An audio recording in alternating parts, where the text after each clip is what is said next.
Por la señal de la Santa Cruz de nuestros enemigos, líbranos, Señor Dios nuestro, en el nombre del Padre, y del Hijo, y del Espíritu Santo. Señor mío y Dios mío, creo firmemente que estás aquí, que me ves, que me oyes. Te adoro con profunda reverencia. Te pido perdón de mis pecados y gracia para hacer con fruto este rato de oración. Madre mía Inmaculada, San José, mi Padre y Señor, Ángel de mi guarda, interceded por mí. ¿Cuántas gracias tenemos que dar a Dios nuestro Señor por estos ratos de oración, porque Él nos escuche siempre y porque podamos entablar ese diálogo contigo, Señor, cada día, por la mañana, por la tarde, en cualquier momento, en nuestra casa, en una iglesia, en un oratorio donde estemos? Señor, gracias por estar aquí, gracias por estar en mi alma, gracias por darnos la oportunidad de conversar contigo, gracias por escucharnos, por entender todo ese batiburrillo de cosas que bullen en nuestro interior, gracias por hablarnos, gracias por llenarnos de luz y de fuerza. Cuánto bien nos hace la oración. A veces parece, cuando miramos atrás, decimos, ¿pero cómo he podido vivir yo sin hacer oración? Me acuerdo que hace ya unos cuantos años, Monseñor Javier Echevarría pasó por un colegio que se llama Gaztelueta, está en Bilbao. Fue el primer colegio obra corporativa del Opus Dei. Y allí hay una sección de infantil, como en casi todos los colegios. Y el prelado del Opus Dei entonces, don Javier Echevarría, pues comió con los sacerdotes que se dedicaban a ese colegio, y uno de ellos, que es un hombre muy alto, que se dedicaba a los niños de infantil, le contó lo siguiente. Le contó que le habían invitado a dar una clase a los niños de 4 años, o de 3 o 4 o 5 años, o sea, niños muy pequeños que se sentaban en el tatami. Y entonces él entró y todos los niños le miraban con asombro a esa figura vestida de negro, con aquella sotana tan alta, ¿no? Y entonces les empezó a hablar de la oración y les decía, pues la oración es hablar con Dios. Y entonces, pues cuando hacemos la oración, lo que hacemos es hablar con Jesús, hablar con Dios, que está en el cielo. Y entonces uno de los niños, gateando, le tiró de la sotana y le dijo, o sea, que tú hablas con Dios. Y él contestó, pues sí, yo hablo con Dios.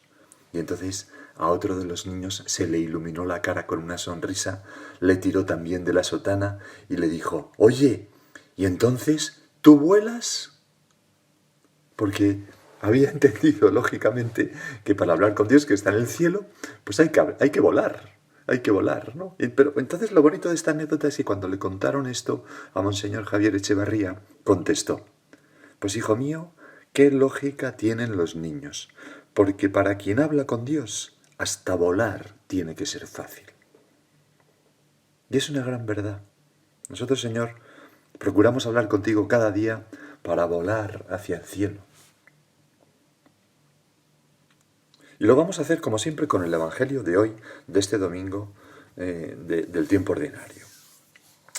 No me acuerdo bien si es el 15 o el 16, creo que es el 16, domingo 16 del tiempo ordinario, o 16º. Y como siempre, vamos a intentar verte con los ojos del alma, Señor nuestro, y vivir los acontecimientos que narra el Evangelio, metiéndonos en la escena como un personaje más, porque es el modo de sacar más fruto de esas escenas.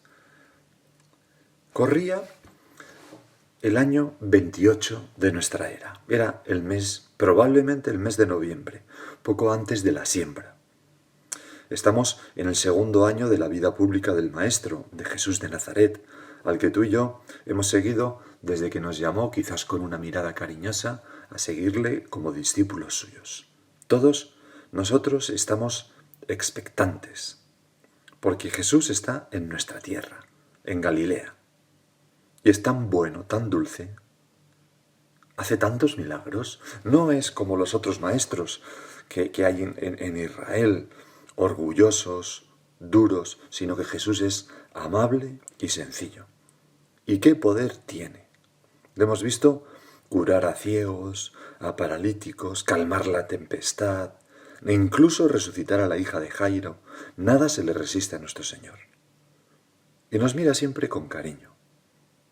La última vez ha sido este mismo día, cuando, extendiendo su mano hacia sus discípulos, dice San Mateo, dijo, estos son mi madre y mis hermanos. Tú y yo hemos sentido, al escuchar al Señor, henchirse en nuestro corazón de alegría. Que tú, Señor, digas esto de mí que te he ofendido tanto a lo largo de mi vida. Qué propósito, ¿verdad?, de ser fieles a Jesús, de cumplir su voluntad, porque somos de los suyos, de su familia, de los que lleva en el corazón. Inmediatamente San Mateo dice, en aquel día salió Jesús de casa y se sentó a la orilla del mar. Hay apenas 300 metros desde la casa de la suegra de Pedro, donde probablemente vivía Jesús en Cafarnaún, hasta la orilla. Es un día apacible, el mar de Galilea está en calma, como es habitual, el sol se refleja en él, hay un rumor de pequeñas olas en la orilla, y se está bien contigo, Señor, en esa quietud, como a veces en nuestra oración, en que estamos en calma, ¿no?, tranquilos. Pero de repente alguien que pasa descubre al Señor, le reconoce y avisa a todo el pueblo, y todos los vecinos empiezan a llegar. Y dice Mateo que se reunió en torno a él una multitud tan grande que tuvo que subir a sentarse en una barca, mientras toda la multitud permanecía en la barca, y se puso a enseñarles muchas cosas con parábolas. Ya hemos hablado de ese momento en que Jesús empieza a hablar con parábolas, que es este precisamente. Jesús sonríe, se le ve que está a gusto entre los suyos, como ahora está a gusto con nosotros, hablando contigo y conmigo. Empieza a hacerles confidencias, a hablarle del reino de los cielos. Ellos están en esa playa, una playa en la que yo he estado con otros peregrinos, hemos comido en esa playa incluso, unos bocadillos allí tranquilamente. Pero Jesús empieza a hablar con esa forma tan suya que son las parábolas, ¿no?, que la gente sencilla entiende cuando tiene bien dispuesto el corazón, porque Dios respeta nuestra libertad, y en cambio la gente que no tiene bien dispuesto el corazón, pues no le sirven de nada, ¿no? Jesús nos habla del reino que ya está dentro de nosotros, es la gracia, el Espíritu Santo actuando dentro de nosotros. Regnum Dei intra vos est, el reino de Dios está dentro de vosotros. Porque el reino de los cielos no es un mejor estado de las cosas, de la política, de la sociedad, sino un mejor estado de los corazones. Eso es el reino de los cielos. Un corazón pacífico, metido en Dios, lleno de alegría. Nosotros, Señor, prestamos atención ahora a tus palabras para no perdernos ni una y mantenemos despierto el corazón para entenderte. No queremos que se nos apliquen aquellas palabras tuyas que dices un poco más adelante cuando te preguntan por qué hablas en parábolas, citando a Isaías, porque se ha embotado el corazón de este pueblo, han hecho duros sus oídos y han cerrado sus ojos. Señor, nosotros no queremos ser de esas personas.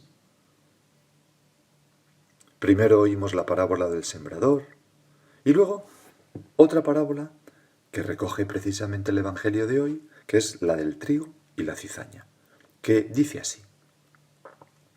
El reino de los cielos se parece a un hombre que sembró buena semilla en su campo, pero mientras la gente dormía, su enemigo fue y sembró cizaña en medio del trigo y se marchó. Claro, conviene aquí explicar una cosa para los que somos de ciudad. El trigo y la cizaña son dos plantas que se parecen mucho en el inicio, cuando están todavía verdes, pero que tienen una gran diferencia. El trigo sirve para alimentar, mientras que la cizaña, los granos de cizaña, son indigestos, causan vómitos. Entonces se corre el peligro de segar todo junto y hacer un pan que no sirve para comer. Por eso es tan terrible la cizaña. El reino de los cielos se parece a un hombre que sembró buena semilla en su campo, pero mientras la gente dormía, los operarios que deberían velar, dormían. Su enemigo fue y sembró cizaña en medio del trigo y se marchó. Hay muchos odios y envidias entre los labradores a veces, por motivos de lindes, por motivos de... De hecho, durante años, el cortar un árbol frutal, que era como una venganza de un labrador a otro, era un pecado que estaba reservado, su perdón, al obispo, por considerarlo extremadamente grave. Porque claro, se vivía de eso. Bueno, el caso es que sigue diciendo Jesús, cuando empezaba a verdear y se formaba la espiga, entonces ya se distingue y aparece también la cizaña. Y entonces fueron los criados a decirle al amo, Señor, ¿no sembraste buena semilla en tu campo? ¿De dónde sale la cizaña? Él les dijo, un enemigo lo ha hecho. Inmediatamente se hace un silencio. Y tú y yo lo hacemos también en nuestra alma, al leer estas palabras del Evangelio. Un silencio, Señor, en el que nos reconocemos a nosotros mismos. Es la vida de la gracia, la historia de nuestra vocación, la historia de nuestra vida, la historia de nuestro matrimonio, la historia de nuestras amistades. Dios ha sembrado en nuestra alma una semilla buena, estupenda, capaz de dar espigas de oro. Pero hay alguien más. Alguien, el enemigo, le llama el Señor, que aprovecha el sueño de los que deberían vigilar, o sea, tu sueño y mi sueño. Y esta tierra de Dios, en la que Dios ha puesto esas espigas de oro, ha sembrado amor, pues el enemigo siembra otras cosas. La cizaña, que es dañina y venenosa, y que puede ahogar el trigo si prolifera. Señor, dicen los criados, ¿no sembraste buena semilla en tu campo? ¿Cómo es que hay cizaña? Señor, yo y todos nosotros nos reconocemos en esta pregunta angustiada y culpable. Señor, ¿cómo es que hay cizaña en mi alma? ¿Por qué esas faltas de sinceridad? Esa resistencia a obedecer, como esa liebre, ¿no?, que coges de las orejas y con las patas se revuelve como puede. Porque yo a veces, Señor, cuando tú me coges y me pones en un sitio, cuando me mandan algo, me resisto así. Porque esa desidia para hacer todas mis prácticas de piedad, mis ratos de oración, bien hechas, lo mejor que pueda, con fe y con alegría de poder hablar contigo. ¿Por qué ese miedo al sacrificio por amor? ¿Por qué ese buscar mi comodidad, esos chapoteos que a veces, Señor, tengo con la sensualidad? ¿Por qué ese egoísmo de pensar en mí? Esa envidia de compararme y de buscar agravios, echando la culpa a los demás de lo que es culpa mía. O esa resistencia a servir a los demás. ¿Por qué, Señor, esos respetos humanos en el apostolado, ese miedo a parecer distinta, es decir, lo que soy, cristiano o cristiana? ¿Por qué ese deseo de mimetizarme con los demás, esa falta de personalidad, ese buscar la aprobación de los demás y no la tuya? Y sobre todo, ¿por qué ese orgullo tan tonto que me hace daño y me destruye, que me lleva a no perdonar, a enemistarme, a juicios críticos interiores que me arrancan del cuajo la felicidad? ¿Por qué, Señor? Y la respuesta es esta: algún enemigo lo habrá hecho. Mientras yo dormía, mientras yo, como los apóstoles en Getsemaní, me quedaba dormido, un enemigo siembra en el mundo y en mi alma esa cizaña. Y no podemos dejarnos engañar porque al principio la cizaña y el trigo se parecen. Hay muchas disculpas para dejarnos engañar. Mientras dices estas palabras, Jesús nos está mirando con cariño, nos mira ahora a ti y a mí, a nosotros, a sus hermanas y a sus hermanos, como decía al principio. Y esa confianza tuya, Señor, esa mirada de cariño, nos anima a hacer propósitos. Señor, hacemos el propósito de... Bueno, primero te pedimos perdón por haber dejado que eso arraigue en nuestras almas, por habernos quedado dormidos, por no haber vigilado y orado como tú nos mandaste en el Evangelio. Pero ahora también hacemos ese propósito de vigilar, de no jugar, de no dormir más. ¿Para cuándo voy a dejar el ser santa?, decía aquella mujer en su lecho de muerte, ¿no? Lo primero, pues, algo que es un medio, que no es un fin en sí mismo, pero que es un medio necesario para la santidad. Lo dice el Señor, vigilad y orad. Lo primero, la oración. las prácticas de oración. Lo primero en nuestra vida, la oración diaria, la lectura espiritual, el rosario, el decir jaculatorias a lo largo del día y por supuesto la Santa Misa, ¿no? Así vigilamos para que la cizaña, el examen de conciencia también, por supuesto. Así vamos arrancando esas malas hierbas antes de que contaminen pues esos campos de trigo. Decía San José María en una meditación en el año 62, hemos de estar vigilantes y oír el grito de la Escritura. Centinela, alerta, son palabras de Isaías. Debemos estar vigilantes, debemos oír aquel clamor. Hay que estar de centinela, hijos míos, hay que estar alerta. Sabéis que estamos vigilantes con solo cumplir nuestras normas.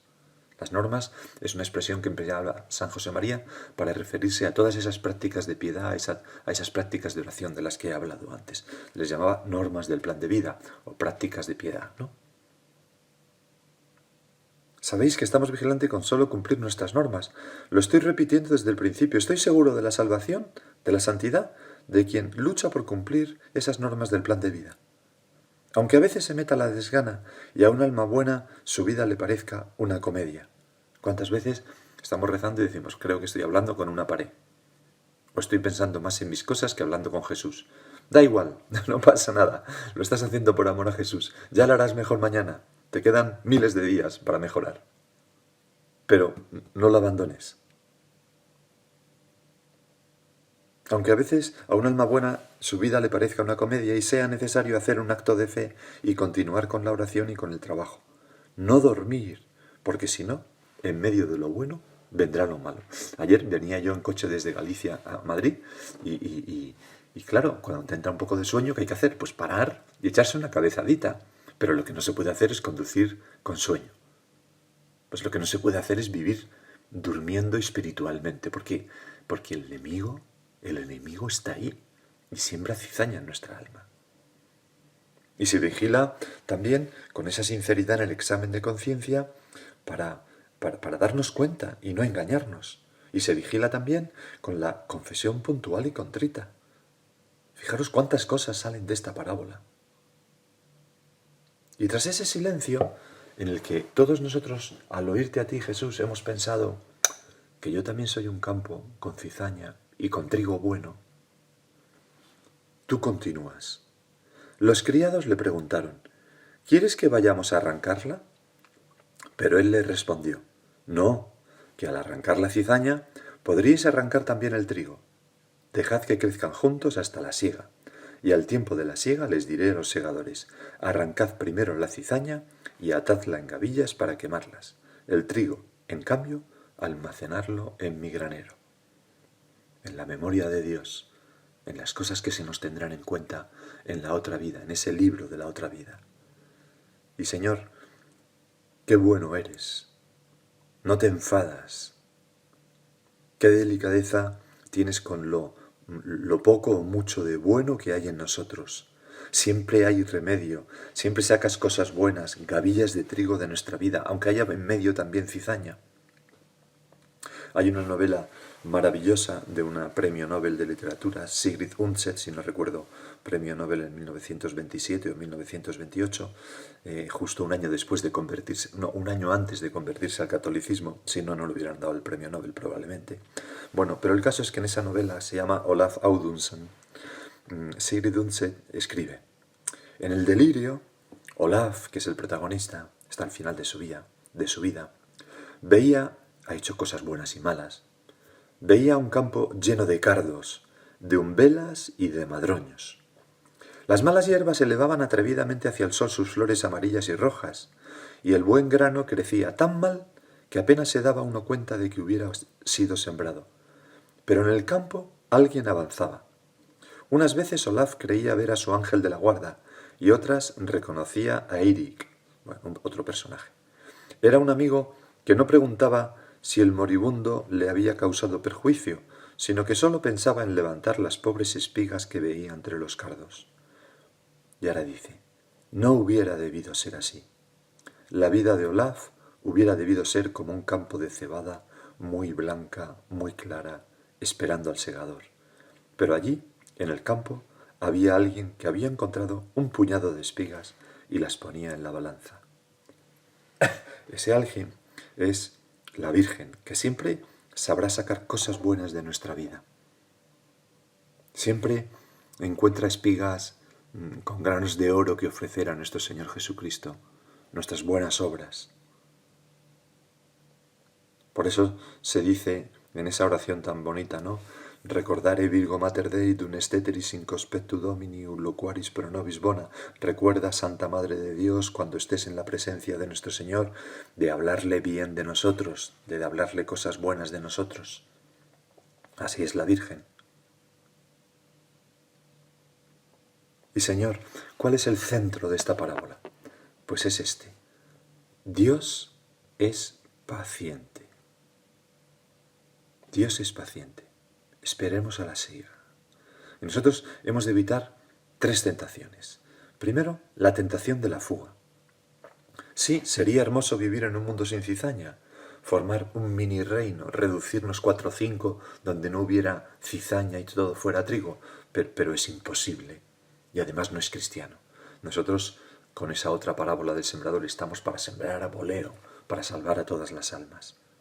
Siempre habrá cizaña. Y no pasa nada. Para eso tenemos la gracia, la lucha, la confesión, el examen, la oración.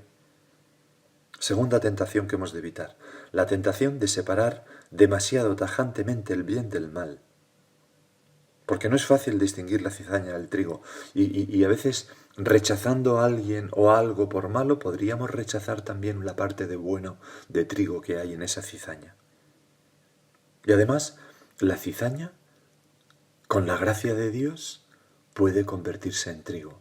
¿Cuántas conversiones?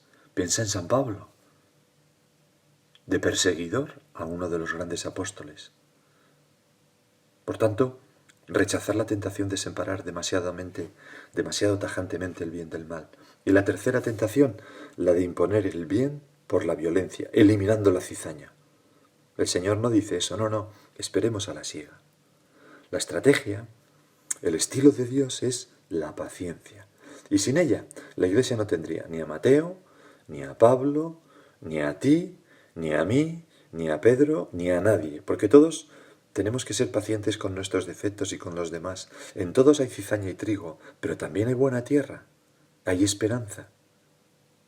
Por eso vamos a acudir a nuestra Madre la Virgen y a pedirle que nos ayude, pues, a hacer un poquito de examen en nuestra vida, de qué cizaña hay, qué trigo hay, cómo puedo arrancar esa cizaña, cómo puedo estar más vigilante para que no se siembren en mi alma esas cosas. Y tengo aquí una cita que es un poco larga, que me gustaría terminar con ella. Es de San José María, de una meditación que se llama así precisamente, El trigo y las cizañas, que pronunció en el año 37, estando confinado en la legación de Honduras. Dice así: ¿que no ha de producir frutos mi ejemplo, mi modo de obrar y de comportarme? No es verdad. Basta acudir a la experiencia. Contemplaré entonces cómo los que están en contacto conmigo mejoran, gracias a la influencia de la salud que yo despido. Esto es lo que he de poner por obra, estar en medio del mundo, siendo trigo, ¿verdad?, para limpiarlo, para vivificarlo, aunque haya cizaña. He de revivir a la inversa la parábola de hoy. Con la gracia divina he de lanzarme entre la cizaña para ahogarla con las abundantes espigas que nacerán de mí por bondad del Señor. Hasta las mismas puertas del infierno he de ir para realizar la misión salvadora, para arrancar almas al demonio. Más allá no, porque más allá no se puede amar a Dios. Es cierto, en el horizonte inmenso que abarca la mirada, todo parece una charca inmensa, hedionda. Piensa que San José María está hablando en el año 37, en plena guerra civil en Madrid, tomada por los republicanos, donde están asesinando a sacerdotes, monjas, católicos, etc. Más de 15.000 muertos, ¿verdad?, solamente en Madrid. Pero mi trabajo, mi ejemplo, mi labor, ha de cambiar el ambiente. Primero surgirán aquí y allá, aisladamente, algunas espigas de trigo. Esas espigas se irán luego multiplicando y formarán como islotes entre la podredumbre. Después, esa cosecha se irá dilatando hasta cubrir toda la tierra visible, y lo que antes era pantano sucio y estéril se habrá convertido en trigal por la misericordia de Dios. No, este esfuerzo nuestro no ha de ser inútil. Con qué gusto contemplo cómo el grano de trigo se pudre en el surco, se corrompe y muere. Porque muere para traer nueva vida, primero en una brizna verde de hierba y después en una dorada y esbelta espiga, que es la plenitud en que cuaja la fuerza que latía en la simiente. Señor, acepto con gusto mi pequeñez, mi oscuridad, mi muerte aparente, porque están encerrados. No dudo de que todo esto no ha de ser inútil y que algún día fructificará en espigas maduras y llenas de grano.